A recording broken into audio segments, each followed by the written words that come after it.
ओम नमो भगवते वासुदेवाय नमः। राधे राधे। विजडम चैनल में आप सबका स्वागत है। तो आज के इस वीडियो में हम बृहस्पतिवार व्रत की अर्थात गुरुवार व्रत की कथा सुनेंगे। अगर आप सबको ये कथा पसंद आए तो प्लीज़ इसको लाइक शेयर ज़रूर कीजिएगा और प्लीज़ मेरे चैनल को सब्सक्राइब कीजिएगा और कमेंट में राधे राधे ज़रूर लिखिएगा और नीचे थैंक्स का बटन दबाकर मुझे सहयोग कीजिएगा जिससे मैं और अच्छी वीडियो आप लोगों के लिए ला सकूं। बृहस्पतिवार व्रत की कथा इस प्रकार है। भारतवर्ष में एक प्रतापी और दानी राजा राज्य करता था। वह नित्य गरीबों और ब्राह्मणों की सहायता करता था। यह बात उसकी रानी को अच्छी नहीं लगती थी। वह ना तो गरीबों को दान देती, ना ही भगवान का पूजन करती थी और राजा को भी दान देने से मना किया करती थी। एक दिन राजा शिकार खेलने वन को गए हुए थे तो रानी महल में अकेली थी। उसी समय बृहस्पति देव साधु वेश में राजा के महल में भिक्षा के लिए गए और भिक्षा मांगी तो रानी ने भिक्षा देने से इनकार किया और कहा, हे साधु महाराज, मैं तो दान पुण्य से तंग आ गई हूँ। मेरे पति सारे दिन धन लुटाते रहते हैं। मेरी इच्छा है कि हमारा धन नष्ट हो जाए, फिर ना रहेगा बाँस और ना बजेगी बाँसुरी। साधु ने कहा, देवी, तुम तो बड़ी विचित्र हो। धन संतान तो सभी चाहते हैं, पुत्र और लक्ष्मी तो पापी के घर भी होने चाहिए।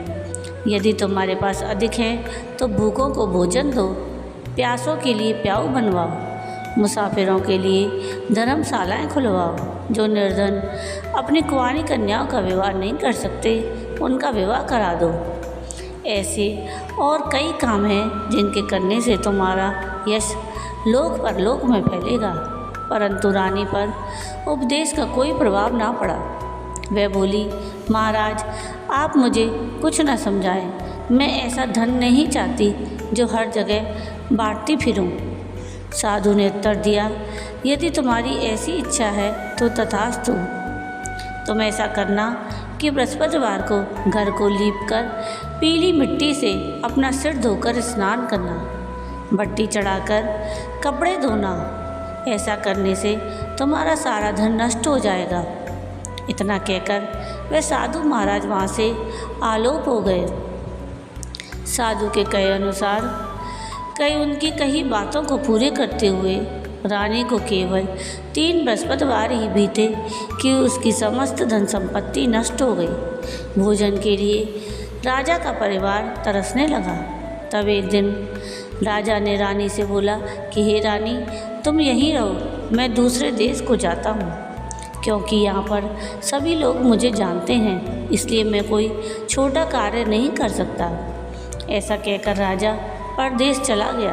वहाँ वह जंगल से लकड़ी काट कर लाता और शहर में बेचता। इस तरह वह अपना जीवन व्यतीत करने लगा। इधर राजा के परदेश जाते ही रानी और दासी दुखी रहने लगे। एक बार जब रानी और दासी को 7 दिन तक बिना भोजन के रहना पड़ा तो रानी ने अपनी दासी से कहा कि दासी, पास के नगर में मेरी बहन रहती है, वह बड़ी धनवान है, तो उसके पास जा और कुछ ले आ ताकि थोड़ी बहुत गुजर बसर हो जाए। दासी रानी की बहन के पास गई। उस दिन गुरुवार था और रानी की बहन उस समय बृहस्पतिवार व्रत की कथा सुन रही थी। दासी ने रानी की बहन को अपनी रानी का संदेश दिया, लेकिन रानी की बड़ी बहन ने कोई उत्तर नहीं दिया। जब दासी को रानी की बहन ने कोई उत्तर नहीं मिला तो वह बहुत दुखी हुई और उसे क्रोध भी आया। दासी ने वापस आकर रानी को सारी बात बता दी। सुनकर रानी ने अपने भाग्य को कोसा। उधर रानी की बहन ने सोचा कि मेरी बहन की दासी आई थी, परंतु मैं उससे नहीं बोली, इससे वह बहुत दुखी हुई होगी। कथा सुनकर अब पूजन समाप्त करके वह अपनी बहन के घर आई और कहने लगी कि हे बहन, मैं तो बृहस्पतिवार का व्रत कर रही थी। तुम्हारी दासी मेरे घर आई थी, परंतु जब तक कथा होती है तब तक ना तो उठते हैं ना ही बोलते हैं, इसलिए मैं नहीं बोली। कहो, दासी क्यों गई थी? तो रानी बोली, बहन, तुमसे क्या छिपाऊं, हमारे घर में खाने तक को अनाज नहीं है। ऐसा कहते कहते रानी की आंखें भर आईं। उसने दासी समेत पिछले 7 दिनों से भूखे रहने तक की बात अपनी बहन को विस्तार पूर्वक सुना दी। रानी की बहन बोली, देखो बहन, भगवान बृहस्पति देव सबकी मनोकामनाओं को पूर्ण करते हैं। देखो, शायद तुम्हारे घर में अनाज रखा हो। पहले तो रानी को विश्वास नहीं हुआ, पर बहन के आग्रह करने पर उसने अपनी दासी को अंदर भेजा तो उसे सचमुच अनाज से भरा एक घड़ा मिल गया। यह देखकर दासी को बड़ी हैरानी हुई। दासी रानी से कहने लगी कि हे रानी, जब हमको भोजन नहीं मिलता तो हम व्रत ही तो करते हैं, इसलिए क्यों ना इनसे व्रत और कथा की विधि पूछ ली जाए ताकि हम भी व्रत कर सकें। तब रानी ने अपनी बहन से बृहस्पतिवार के व्रत के बारे में पूछा। उसकी बहन ने बताया, बृहस्पतिवार के व्रत में चने की दाल और मुनक्का से विष्णु भगवान का केले की जड़ में पूजन करें और दीपक जलाएं। इसके पश्चात व्रत कथा सुनें और पीला भोजन करें। इससे बृहस्पति देव प्रसन्न होते हैं। व्रत और पूजन विधि बताकर रानी की बहन अपने घर को लौट गई। 7 दिन के बाद जब गुरुवार आया तो दासी और रानी दोनों ने व्रत रखा। गुड़साल में जाकर चना और गुड़ लेकर आई, फिर उससे केले की जड़ और विष्णु भगवान का पूजन किया। अब पीला भोजन कहाँ से आए, इस बात को लेकर दोनों बहुत दुखी थी। चूँकि उन्होंने व्रत रखा था, इसलिए बृहस्पति देव उनसे प्रसन्न थे। इसलिए वे एक साधारण व्यक्ति का रूप धारण कर 2 थालों में सुंदर पीला भोजन दासी को दे गए। भोजन पाकर दासी बहुत प्रसन्न हुई और फिर रानी के साथ मिलकर भोजन ग्रहण किया। उसके बाद वे सभी गुरुवार को व्रत और पूजन करने लगी। बृहस्पतिवार भगवान की कृपा से उनके पास फिर से धन संपत्ति आ गई, परंतु रानी फिर से पहले की तरह आलस करने लगी। तब दासी बोली, देखो रानी, तुम पहले भी इस प्रकार आलस करती थी। तुम्हें धन रखने में कष्ट होता था, इस कारण सारा धन नष्ट हो गया, और अब जब भगवान बृहस्पति की कृपा से धन मिला है तो तुम्हें फिर से आलस होता है। रानी को समझाते हुए दासी कहती है कि बड़ी मुसीबतों के बाद हमने यह धन पाया है, इसलिए हमें दान पुण्य करना चाहिए, भूखे मनुष्यों को भोजन कराना चाहिए और धन को शुभ कार्यों में खर्च करना चाहिए, जिससे तुम्हारे कुल का यश बढ़ेगा, स्वर्ग की प्राप्ति होगी और पितृ प्रसन्न होंगे। दासी की बात मानकर रानी अपना धन शुभ कार्यों में खर्च करने लगी, जिससे पूरे नगर में उसका यश फैलने लगा। एक दिन राजा दुखी होकर जंगल में एक पेड़ के नीचे आसन जमा कर बैठ गया। वह अपनी दशा को याद करके व्याकुल होने लगा। बृहस्पतिवार का दिन था। एकाएक उसने देखा कि निर्जन वन में एक साधु प्रकट हुए। वह साधु वेश में स्वयं बृहस्पति देवता थे। वह लकड़ारे के सामने आकर बोले कि हे लकड़ारे, इस सुनसान जंगल में तू चिंता मग्न क्यों बैठा है? तो लकड़ारे ने दोनों हाथ जोड़कर प्रणाम किया और उत्तर दिया, महात्मा जी, आप सब कुछ जानते हैं, मैं क्या कहूँ। यह कहकर वह रोने लगा और साधु को अपनी आत्मकथा सुनाई। महात्मा जी ने कहा कि तुम्हारी स्त्री ने बृहस्पति के दिन बृहस्पति भगवान का निरादर किया, जिसके कारण रुष्ट होकर उन्होंने तुम्हारी यह दशा कर दी। अब तुम चिंता को दूर करके मेरे कहने पर चलो तो तुम्हारे सारे कष्ट दूर हो जाएंगे और भगवान पहले से भी अधिक संपत्ति देंगे। तुम बृहस्पतिवार के दिन कथा किया करो, 2 पैसे के चने और मुनक्का लाकर उसका प्रसाद बनाओ और शुद्ध जल से लोटे में शक्कर मिलाकर अमृत तैयार करो। कथा के पश्चात अपने सारे परिवार और सुनने वाले प्रेमियों में अमृत और प्रसाद बांटकर आप भी प्रसाद ग्रहण करो। ऐसा करने से भगवान तुम्हारी सारी मनोकामनाएं पूरी करेंगे। साधु के ऐसे वचन सुनकर लकड़हारा बोला, हे प्रभु, मुझे लकड़ी बेचकर इतना पैसा नहीं मिलता जिससे भोजन के उपरांत कुछ बचा सकूं। मैंने रात्रि में अपनी स्त्री को व्याकुल देखा है। मेरे पास कुछ भी नहीं, जिससे मैं उसकी खबर मंगा सकूं।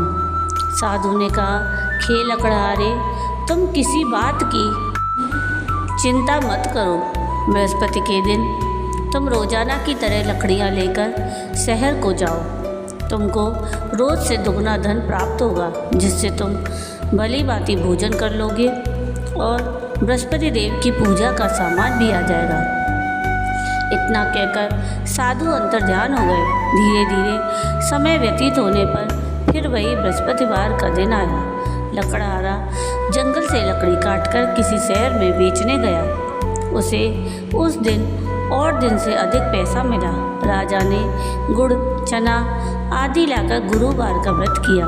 उस दिन से उसके सभी क्लेश दूर हुए।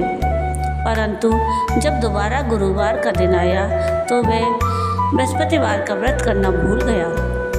इस कारण बृहस्पति देव भगवान नाराज हो गए। उस दिन उस नगर के राजा ने विशाल यज्ञ का आयोजन किया और शहर में यह घोषणा करा दी कि कोई भी मनुष्य अपने घर में भोजन ना बनाए, ना आग जलाए। समस्त जनता मेरे यहाँ भोजन करने आए।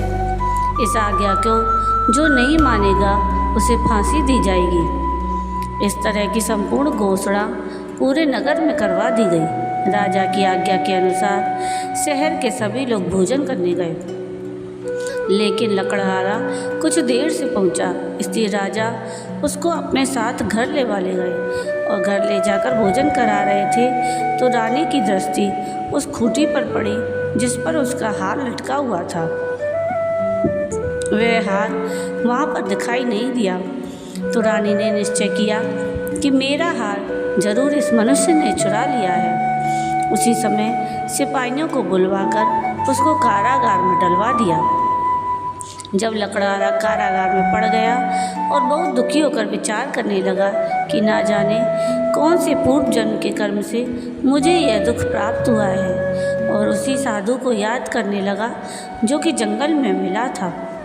उसी समय तत्काल बृहस्पति देव साधु के रूप में प्रकट हुए और उसकी दशा को देखकर कहने लगे, अरे मूर्ख, तूने बृहस्पति देव की कथा नहीं की, इस कारण तुझे दुख प्राप्त हुआ है। अब चिंता मत कर। बृहस्पतिवार के दिन कारागार के दरवाजे पर 4 पैसे पड़े मिलेंगे, उनसे तू बृहस्पति देव की पूजा करना, तेरे सभी कष्ट दूर हो जाएंगे। बृहस्पतिवार के दिन उसे 4 पैसे मिले। लकड़हारे ने कथा कही। उसी रात्रि को बृहस्पति देव ने उस नगर के राजा को स्वप्न में कहा कि हे राजा, तूने जिस आदमी को कारागार में बंद कर दिया है वह निर्दोष है, वह राजा है और उसे छोड़ देना। रानी का हार उसी खूंटी पर लटका है। अगर तू ऐसा नहीं करेगा तो मैं तेरे राज्य को नष्ट कर दूंगा।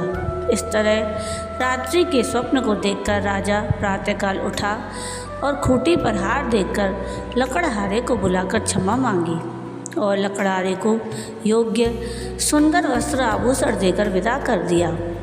बृहस्पति देव की आज्ञा अनुसार लकड़हारा अपने नगर को चल दिया।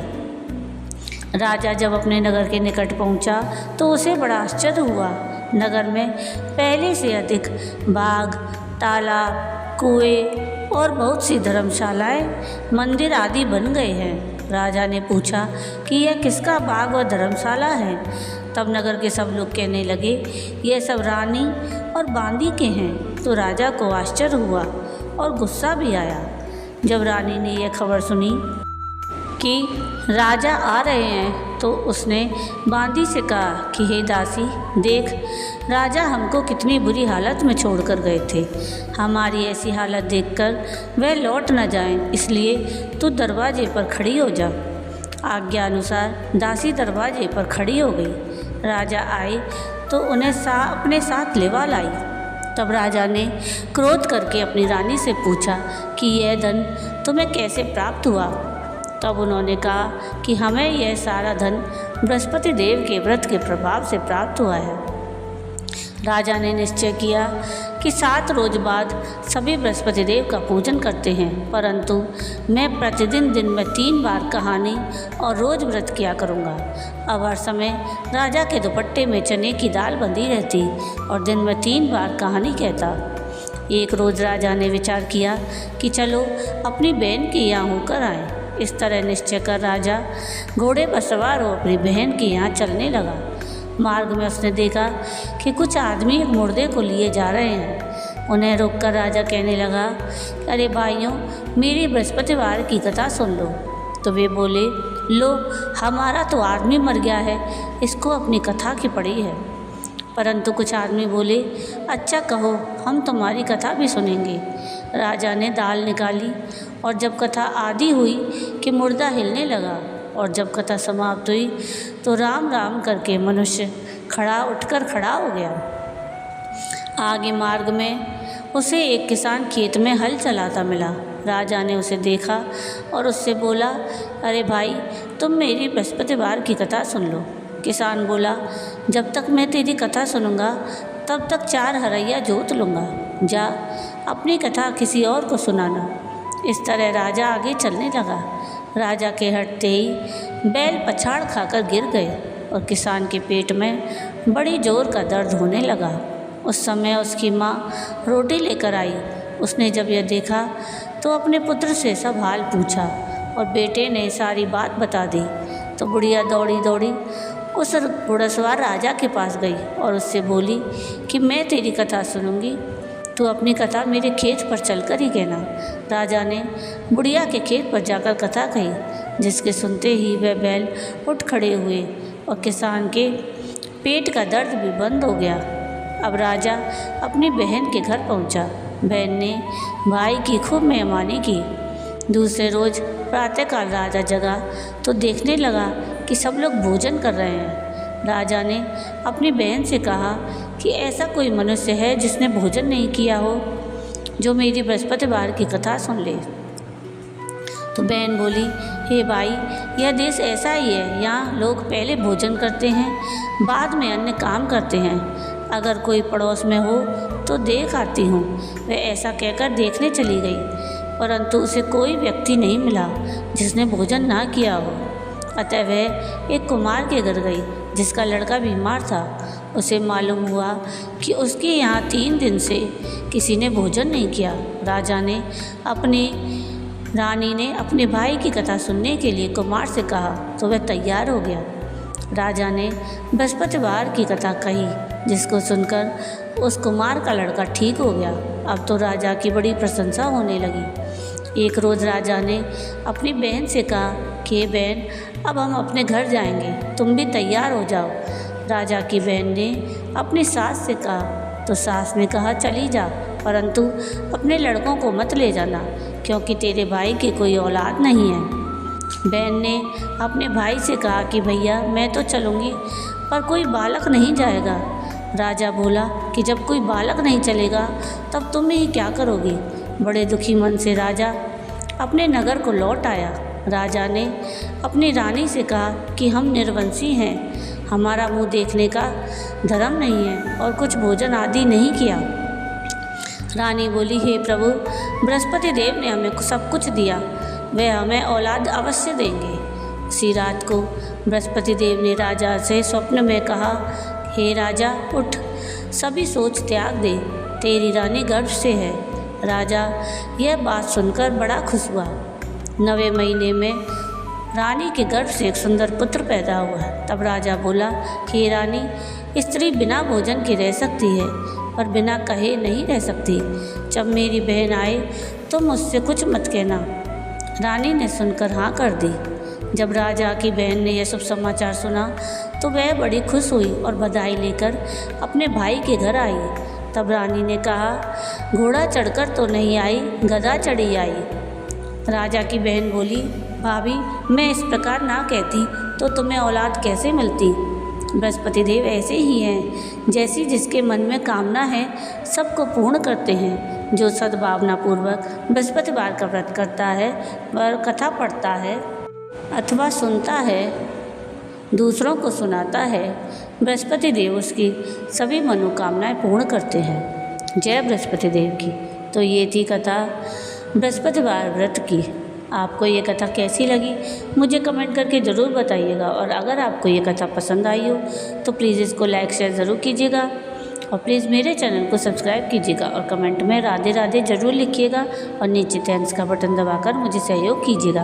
और कथा सुनाने में कुछ गलती हुई हो तो उसके लिए क्षमा कीजिएगा। वीडियो पूरा देखने के लिए थैंक यू। राधे राधे।